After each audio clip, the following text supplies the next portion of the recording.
What's up, and welcome to another edition of Locked On NBA, the biggest stories with the local experts. I'm your host, Jackson Gatlin, also host of Locked On Rockets right here on the Locked On Podcast Network. Today, we'll be joined by Matt George of Locked On Kings as the Sacramento Kings find themselves at the heart of a lot of trade rumors swirling about just ahead of this year's NBA trade deadline. Will Ben Simmons be a member of the Sacramento Kings? But first, quick message from our friends over at TrueBill, because look, do you know why free trials renew without your consent? It's a business scam out to get you. Don't let greedy corporations pocket your hard-earned money. Download TrueBill to finally take control of your subscriptions. TrueBill is the new app that helps you identify and stop paying for subscriptions that you don't need, want, or simply forgot about. Because look, I'll be upfront, that's happened to me before, right? On average, people save up to $720 per year with TrueBill because companies make subscriptions so hard to cancel. TrueBill makes it incredibly simple. Just link your accounts and TrueBill will cancel your unwanted subscriptions in one tap, one click, one press, one button. It is that easy.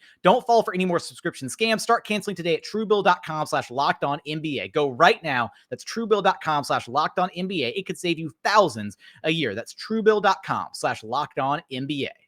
Joining us now is the host of Locked On Kings, Matt George. Matt, the Sacramento Kings find themselves amidst a ton of swirling trade rumors just before the NBA trade deadline is here. And also, unfortunately, the butt of a recent Saturday Night Live comedy sketch, which is about it's kind of just on brand, unfortunately, at this point for the Sacramento Kings, it feels like. But Matt, I honestly can't even keep up with all these rumors swirling about the Sacramento Kings, where they're involved with trade rumors, where they're not, reports coming out that De'Aaron Fox is not on the table. Is he on the table? So help clear things up for us.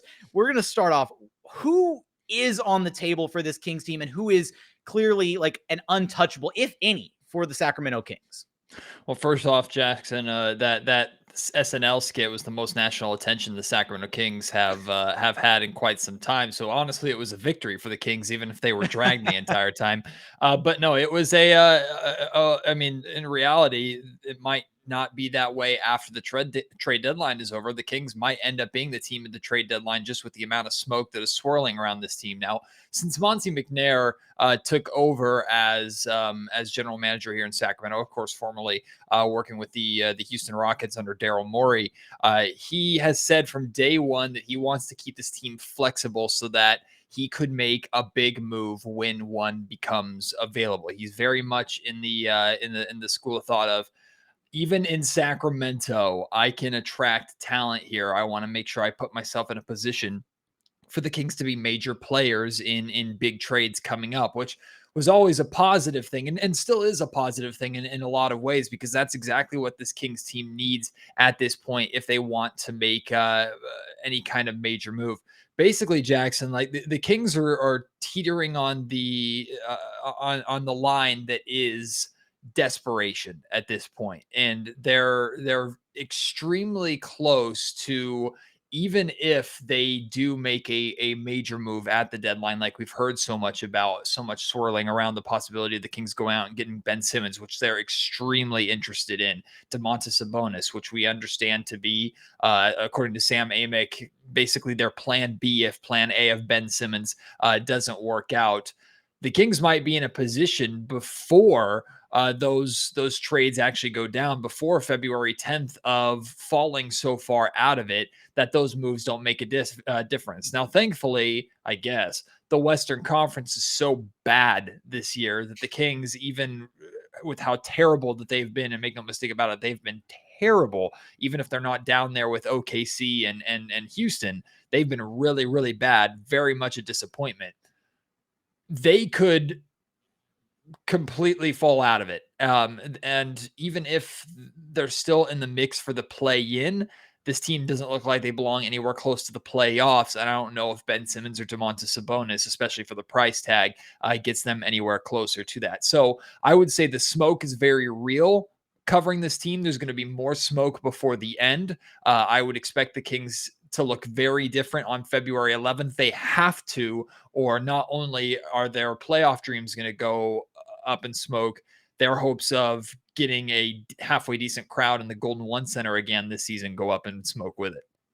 So you mentioned it feels like it might be, teetering on borderline desperation at this point. Is this just from, directives from Kings ownership, or what, that they desperately want to end the playoff drought, and they're just trying to seek a way to get back in the door, even if it's not necessarily the right move for the longevity of the franchise? It feels like jobs are on the line. It feels like there is a playoff mandate. Now, playoff is the important word there, not postseason. Playoff mandate, because the Kings could make the postseason for the first time in 15 plus seasons by making the play in. But looking at this Kings team, it's possible that they could rattle off 2 wins, which more than likely they'd be a 10 seed or a 9 seed. So they'd have to win twice to actually get into the playoffs.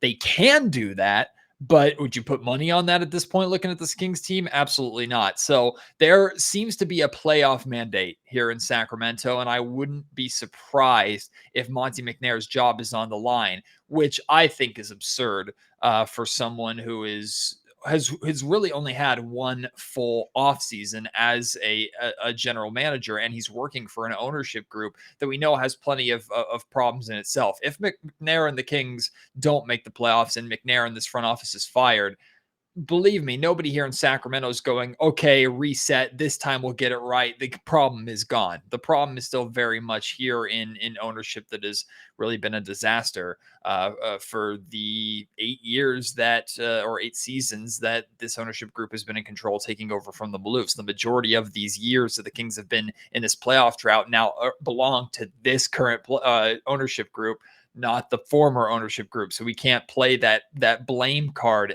anymore. So I hope jobs are on the line, but the Kings are operating like jobs are on the line if they don't make the postseason. And in that case, we already saw it with Luke Walton, but more heads could potentially roll.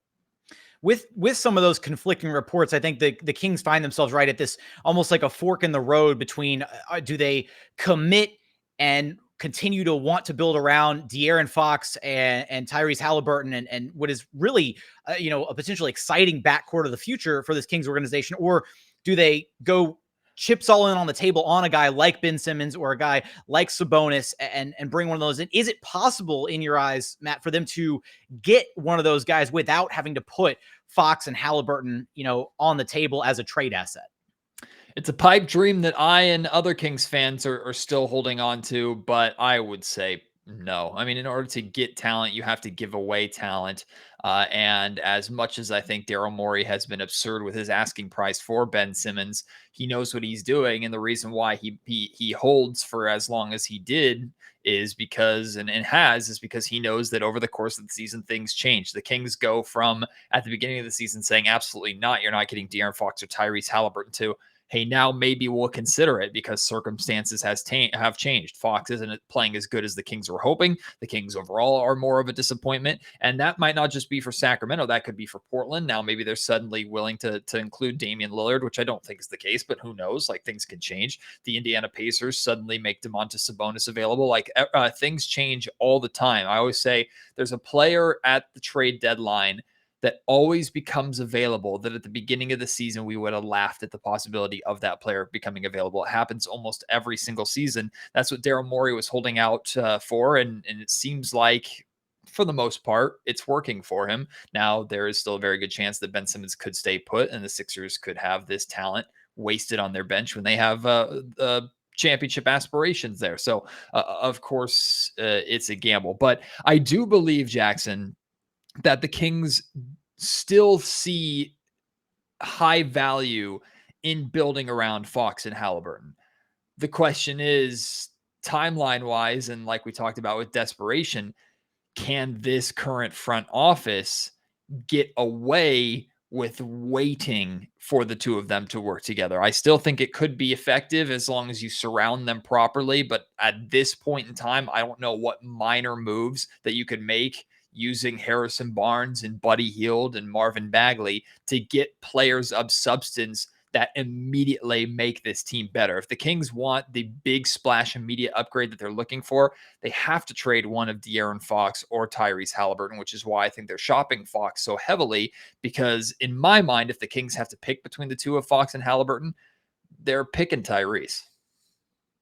I sit here wondering, it's so funny. You've got Daryl Morey and like that tree of executives under him who they, work together here in Houston. And I walk away just hoping that Daryl Morey doesn't, somehow fleece Monty McNair in Sacramento. But Matt, just, I know right now there's still a lot of season left to be played, but Alvin Gentry stepping in as the interim head coach for this Kings team. Have you seen anything out of Gentry to this point that makes you think he has a future in Sacramento past this season as a potential long-term head coaching fit? And if not, who do you have your eyes set on, or who have you entertained the idea of the Kings reaching out to for their potential next head coaching position? I know we're a ways away from the offseason, but Yeah, I think Gentry is a placeholder. I think Gentry will end up being a candidate by this upcoming offseason. He'll be under consideration, but I would not put any money on Alvin Gentry returning here in Sacramento. It's not like he's done anything wrong. He has inherited a team that is beyond saving. Now, I didn't believe that Luke Walton was the perfect head coach to lead the Kings to the promised land, like Vlade labeled him when he hired him a number of years ago.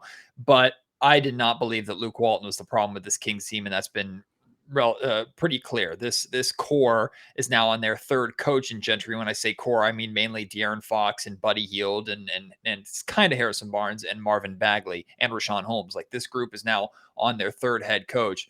They haven't shown as a unit to be capable performing for anybody. And I truly don't think it's an exaggeration with this group to say if Greg Popovich was on this bench right now, as much of a genius as he is, I don't know how much more Popovich could get out of this group. This group, just as talented as they are, they do not seem capable of playing well together. So to answer your question, I don't think Gentry has much of a chance. And then when it comes to a coaching search, there's a couple of candidates that are out there that I personally like. I'm a big fan of Kenny Atkinson, especially if the Kings go young. He's a developmental coach. And then I think there's something to be said for Doug Christie, Sacramento Kings legend, who's in his first year ever as an assistant coach in the NBA, but I know he has a lot of supporters here in Sacramento. He has a lot of respect here. And if the Kings want to go in a direction of going young and being homegrown, Doug is a legitimate and serious candidate. I would say no matter what the Kings do, Jackson, for the first time really in the history of this ownership group in 8 seasons, which is crazy to think about, the Kings need to actually execute a proper coaching search. Because if you think about it, since this ownership group took over, they hired Mike Malone Vivek hired Mike Malone before hiring a general manager in Pete D'Alessandro, who of course famously fired Mike Malone after the Kings got off to that great start. Then there was the whole debacle with Ty Corbin and George Karl. And then really in Vlade's time as a general manager, he wanted Luke Walton. Walton said no, went to the Lakers. So he scooped up Dave Yeager within hours of Yeager being fired. Then as soon as everybody got wind that Luke Walton was going to be fired and not going to be returned to the Lakers, the Kings fired Yeager and hired Walton, even though they didn't even interview anybody. Monty Williams wanted the job, and they didn't even interview Monty Williams. They just plucked Luke Walton and said, this is our guy. They have not undergone a full legitimate coaching search in almost a decade, which is crazy to think about with how much of a revolving door of coaches this organization has had. So no matter who they pick, just do your damn homework, please, and make it clear.